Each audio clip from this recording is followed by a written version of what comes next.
வணக்கம். நம்ம வீட்டு கிச்சன்ல இருக்கிற சமையல் எரிவாயு சிலிண்டரோட விலை ஏன் இவ்வளவு அதிகமா இருக்குன்னு என்னைக்காவது யோசிச்சிருக்கீங்களா? இந்த விலை உயர்வுக்கு பின்னாடி இருக்கிற சர்வதேச அரசியல், நம்ம ஊர் வரி வரைக்கும் எல்லாத்தையும் நாம இன்னைக்கு அலசி ஆராய போறோம். வாங்க பார்க்கலாம். சரி, முதல்ல நேரடியா நம்பர்ஸை பார்த்துடலாம். இப்போ வீட்டுக்கு வாங்குற ஒரு சிலிண்டரோட விலை கிட்டத்தட்ட 913 ரூபாய். ஆனா ஒரு சின்ன ஹோட்டல் இல்ல டீ கடைக்கு வாங்குற கமர்ஷியல் சிலிண்டரோட விலை அது 2000 ரூபாய்க்கு மேல போகுது. இது வெறும் நம்பர்ஸ் இல்ல, இதுதான் பல குடும்பங்களோட, பல சின்ன சின்ன வியாபாரிகளோட தினசரி போராட்டம்.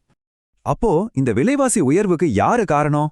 ஆச்சரியமான விஷயம் என்னன்னா, இதுக்கு மூல காரணம் நம்ம நாட்டுல இல்ல, எங்கேயோ உலகத்தோட மறுபக்கத்துல இருக்கு. எப்படி சர்வதேச பிரச்சனைகள் நம்ம சமையலர் பட்ஜெட்டை நேரடியா பாதிக்குதுன்னு இப்போ விரிவா பார்ப்போம். இந்த விலையேற்றத்தோட ஆணிவேர் எங்க இருக்குன்னா, அமெரிக்கா, ஈரான் மாதிரியான நாடுகளுக்கு இடையே நடக்கிற அரசியல் உரசல்கள்ல தான். பாருங்க, பெரிய எண்ணெய் உற்பத்தி நாடுகள் மேல தடைகள் விதிக்கும் போதோ இல்ல முக்கியமான கடல்வழி பாதைகள்ல பதற்றம் அதிகமாகும் போதோ கச்சா எண்ணெய் நம்ம கைக்கு வர்ற மொத்த சப்ளை செயினுமே பாதிப்படையும். இதனால என்ன ஆகும்? உலகம் முழுசும் ஒரு பயம் பரவும். அதாவது, ஐயோ எரிபொருளுக்கு தட்டுப்பாடு வந்துருமோ அப்படின்னு. மார்க்கெட்டை பொறுத்த வரைக்கும் இந்த பயமே போதும். நிஜமாவே தட்டுப்பாடு வர்றதுக்கு முன்னாடியே இந்த பயம் மட்டுமே விலைய ராக்கெட் வேகத்துல ஏத்திரும். சரி, உலக சந்தை விலைய நம்மளால ஒண்ணும் பண்ண முடியாது, அது நம்ம கையில இல்ல. ஆனா நம்ம நாட்டுக்குள்ள விலைய தீர்மானிக்கிற ஒரு முக்கியமான விஷயம் இருக்கு. அது என்னன்னா, நாம கட்டுற சரக்கு மற்றும் சேவை வரி, அதாவது நம்ம ஜிஎஸ்டி. இங்கதான் ஒரு பெரிய வித்தியாசம் இருக்கு. நம்ம வீட்டுக்கு வாங்குற சிலிண்டருக்கு வெறும் 5% ஜிஎஸ்டி. ஆனா ஹோட்டல் மாதிரியான கடைகள் வாங்குற கமர்ஷியல் சிலிண்டருக்கு எவ்வளோ தெரியுமா? 18%. இந்த வரி வித்தியாசம் ஏன் முக்கியம்னா, அது மறைமுகமா நாம ஹோட்டல்ல சாப்பிட்ற இட்லி தோசை விலையும் ஏத்துது. அப்ப இந்த விலையை குறைக்க வழியே இல்லையான்னு கேட்டா, ஒரு வழி இருக்கு. இந்த வரியை குறைக்க சொல்லி அரசாங்கத்துக்கிட்ட ஒரு முக்கியமான கோரிக்கை வைக்கப்பட்டிருக்கு. வாங்க அது என்னன்னு பார்க்கலாம். இந்த கோரிக்கையை முன்னெடுத்திருக்கிறது யாருன்னா சிடிஐ, அதாவது chamber of commerce and industry.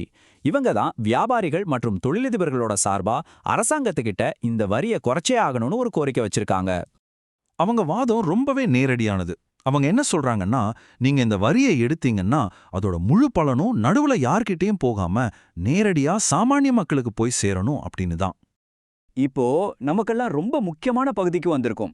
ஒருவேளை அரசாங்கம் இந்த கோரிக்கையை ஏத்துக்கிட்டா நம்ம மாச பட்ஜெட்ல என்ன மாற்றம் வரும், நம்ம பாக்கெட்ல எவ்வளவு பணம் மிச்சம் ஆகும்?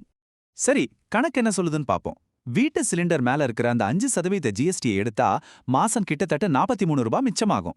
இது ஒரு மாசத்துக்கு சின்ன தொகையா தெரியலாம், ஆனா ஒரு வருஷத்துக்கு கணக்கு போட்டா 500 ரூபாய்க்கு மேல சேமிப்பு. ஆனா கமர்ஷியல் சிலிண்டர்ல பாருங்க மாற்றம் எவ்வளோ பெருசுன்னு. ஒரு சிலிண்டருக்கு சுமார் 317 ரூபாய் குறையும்.